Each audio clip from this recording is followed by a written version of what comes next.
Hi, I'm Adrian Clerici. I'm a partner specialising in business advisory here at Pitch Partners. Hi, my name's Innis Cull. I'm a partner specialising in business recovery here at Pitch Partners. Today, Adrian and I are here to talk to you about the top 10 tips for your business to survive the COVID crisis. Tip number 1, don't panic. Pause and evaluate and ensure you take considered and measured decisions about changes to your business. Whilst COVID is the single biggest shock to our economy, business survival depends on measured, considered judgments. Ensure you speak to your advisors and other industry members to take stock of your situation and seek independent advice.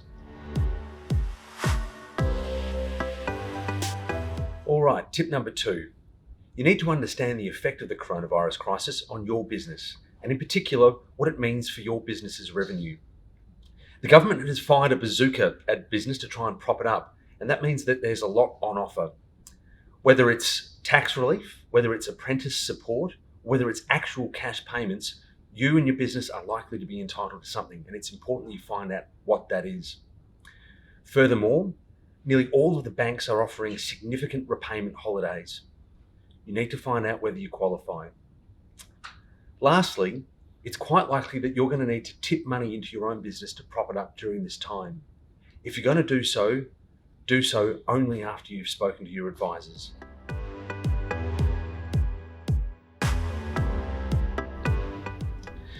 All right, tip number 3, have an employment strategy.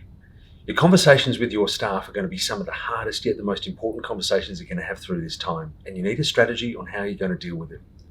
Identify your key employees.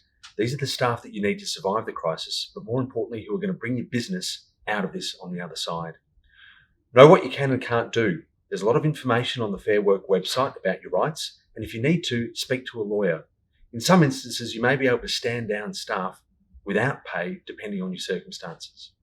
You're also entitled to negotiate agreements and variations to your contracts with your staff. Tip number 4, prepare an urgent cash flow. Your business will be going through a critical transitional phase over the next 8 weeks. You need to understand what your cash flow position will be at the start of this period and what the impact on your cash flow will be over the next 8 weeks.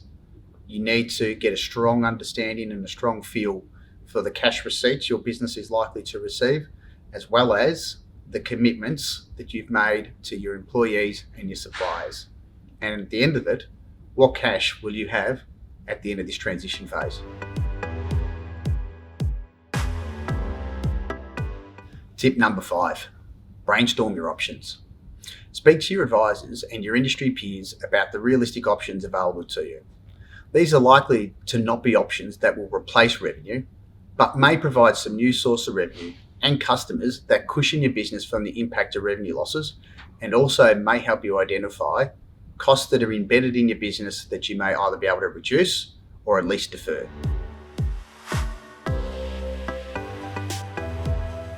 Tip number 6 is to make decisions and take action. Taking action during this critical phase is going to be one of the toughest parts that you will have to endure. Critically and commercially, analysing the future prospects of your business is going to be really important. Drastically resizing your business or closing your business or even going into hibernation are all options that you need to put on the table. Managing working capital and the working capital load that your cash flow can sustain is going to be equally as important. You also need to understand your supply chain and what commitments you are able to make now to help your business maintain its trade, as well as ensure that your business can trade post this coronavirus crisis. Tip number 7, negotiate hard on your expenses. If your revenues drop during this time, which it almost certainly has, now is the time to negotiate hard on your expenses.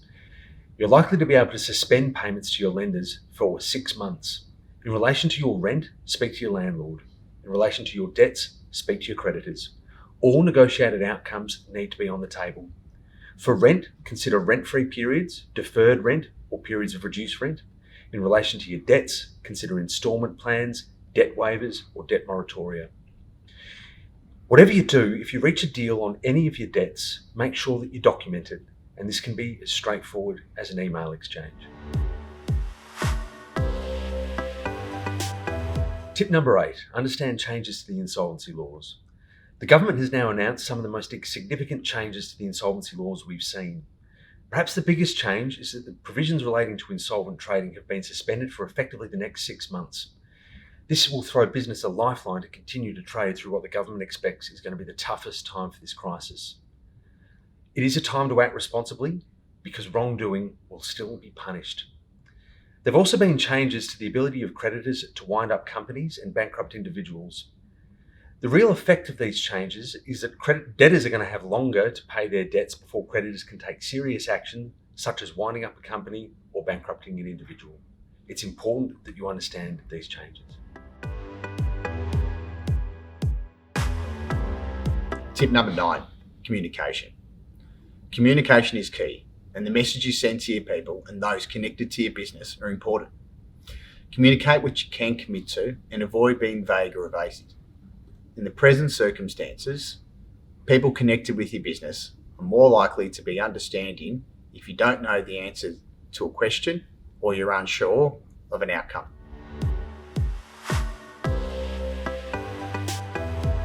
Tip number 10, show compassion and empathy, but be commercial and decisive. Our society has not faced a challenge like this previously. Maintaining social order, civility, and some measure of business life is each of our personal responsibilities. How we treat each other through this period is a reflection on our values and on our society at large. Empathy and compassion need to be balanced against commercial judgment and decisive action.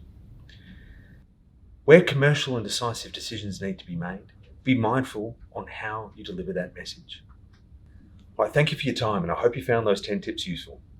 On behalf of all the partners and staff here at Pitch Partners, should you require any assistance with some of the matters that we've discussed, please don't hesitate to contact us.